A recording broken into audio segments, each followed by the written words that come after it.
Hi guys, today we're gonna create a spinner element that you can use when you, for example, fetch an API and do some Ajax call, and so the user can see that something is happening while the action is occurring. It's gonna be very fun, so let's get started.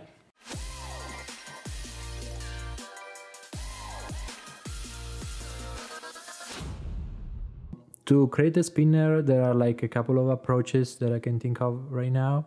And one is by using a div, and one is by using an SVG. Let's create both cases, and we can animate both scenarios. In this case, I'm gonna create a div with a class circle first. And then for the HTML part, we are pretty much done. We want to work a little bit on the CSS. So we're gonna create a class circle in the CSS. We can give it a border, which is 10 pixels solid red for now.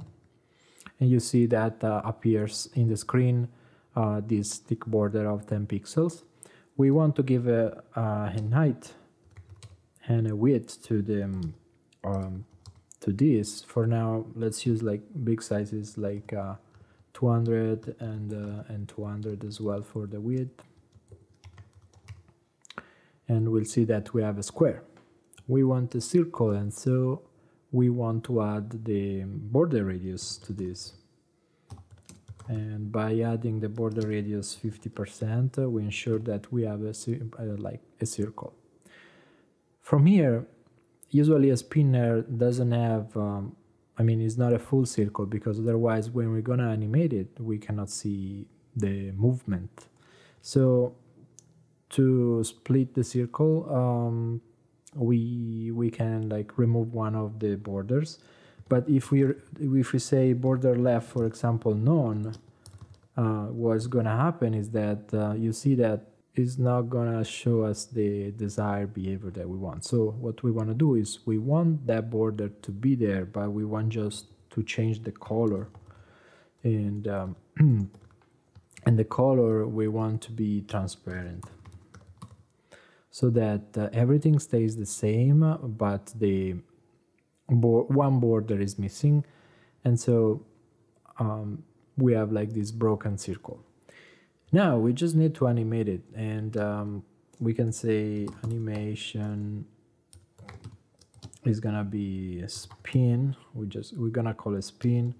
It's gonna be of like 1 second, and here's linear. We want to be linear, and we want to repeat infinite times, and so we just say infinite. Now nothing happens because we don't have the animation set up, so we need to create with keyframes the animation that we call the spin. And so here we just do from and to and to, and we're gonna say from transform rotate from 0 degrees, we're gonna be 360, and so it's gonna complete the round. And now, as you see, we do have the animation of the circle. Imagine that this is a spinner that you want to use in a website when you are loading something. And basically, if you're making an Ajax call with JavaScript, you're gonna show the spinner in the meantime the call is made, and when you receive the response from the server, you're gonna like hide this spinner. Of course, this is like an example where like we have a big spinner. In reality, you may have something like, I don't know, border 2, but then we will have this little spinner here. And 1 second seems like too much for this, so we can make it like 0.5, and you see that it's gonna spin faster, it's more realistic. And so you want something like this. And so with these few lines of code, you have the spinner for made in HTML and CSS. Now, sometimes let's go back to the 200 size and the 10 pixels here. Sometimes you want something that, let's make it spin. Let's remove the animation for now. Actually, yeah, let's remove the animation for now. So sometimes you may want like something different from this, because potentially you want to have like more or less spacing between it's breaking the start and when it's breaking at the end. So you may want like a different percentage of space. And with borders, yes, you can potentially say border top transparent, and then you're gonna cut off another piece. But usually the spinners, they're not like 50% cut off. They're more similar to the one that we did at the beginning. But potentially when you want more customization on the shape of this circle, you may want to use SVGs. So if we create an SVGs, and we can create just a circle where we define the radius, which is, let's say is 100, and the center X is 100, and the center Y is 100 as well. And then we say that the SVG itself has a height of 200. We want to make it like matching what we build above with the CSS as a first thing. So we can say height 200 and width 200 as well. And we have a circle. On top of this, the other circle has the stroke, which is the same as a border, but in the SVG way, let's say. So we say that the stroke is 10 pixels and the stroke, stroke is red, and the stroke width is 10 pixels. 10. And then we don't want to fill, and the fill is going to be none for us. Now, since the height and width of the SVG is 200 and the radius is 100, basically the border of the stroke of 10 pixels is going to be in between the inner side of the circle and the outer side, and so it's going to overflow. So to avoid this part, we can just easily do the radius 95 for now. So we remove the 5 pixels that are outside. So right now we have this complete circle, and let's remove the other circle for now. We don't need it anymore. We need to add a class circle in this case. Okay. Now all of this we can potentially remove it because it's not really needed. We keep the animation because we want to apply later on. But then here what we want to do is we want to delete a part of the path that forms the circle. And so how we do that? So there are like a couple of CSS properties that are coming very handy for this purpose. And those are the stroke dash array. And I'm gonna leave it blank for now, and I'm gonna give you the other one that is like a dash offset. So what are these two properties are doing? So the first one, the first time that you see this can be confusing because you may think that the stroke dash array is the one that say, if I say 10 here, you may think that the circle should split in 10 different dashes. That is not what happened. What happened is that the dash array is gonna split the path of the circle in all small pieces of 10 pixels each. Okay, and then the dash offset is only the offset from the start of the line that forms the circle. And so if you see here, if we say 10, you see that the circle moved a little bit because we changed the offset of the origin.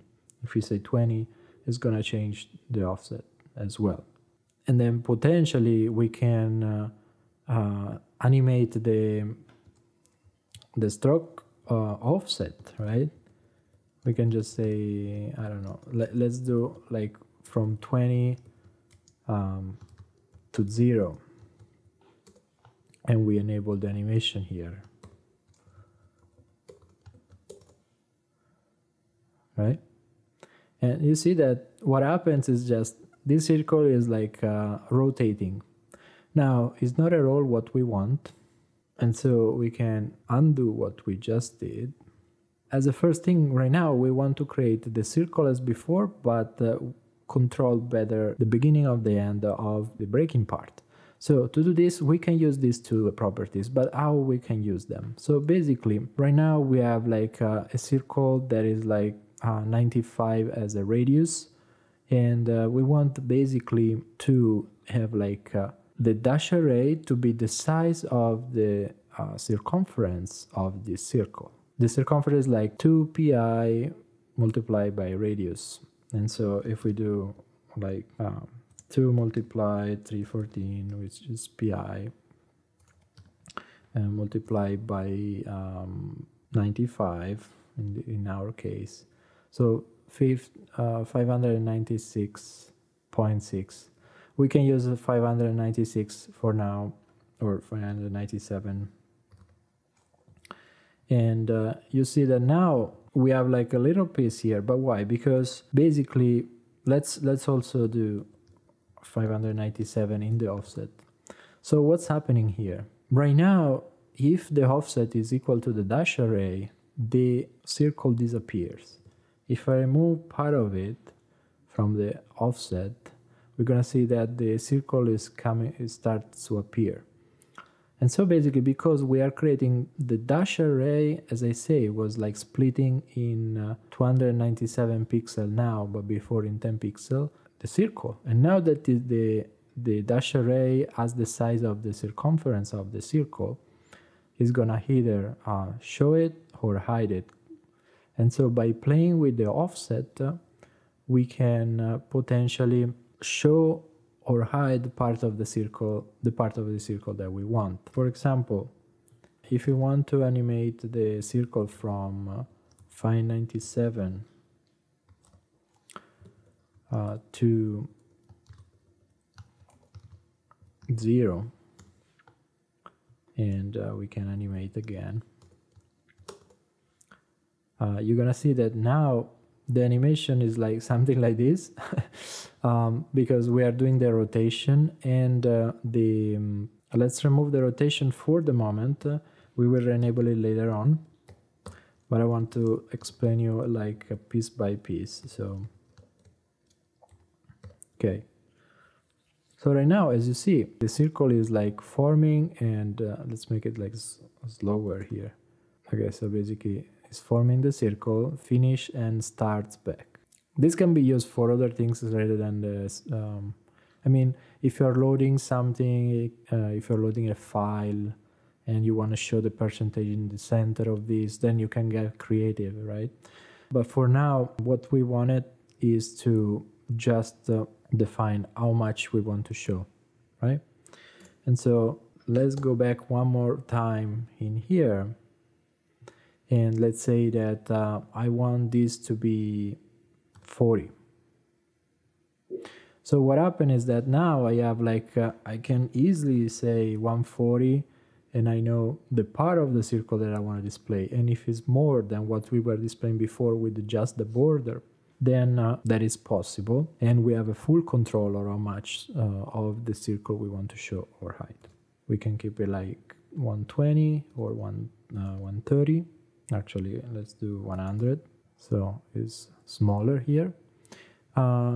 one other thing that we can do with SVGs is that you see this the head of the start of the and the end of this line. We can round the corner of this with SVGs with a simple property that is called stroke line cap.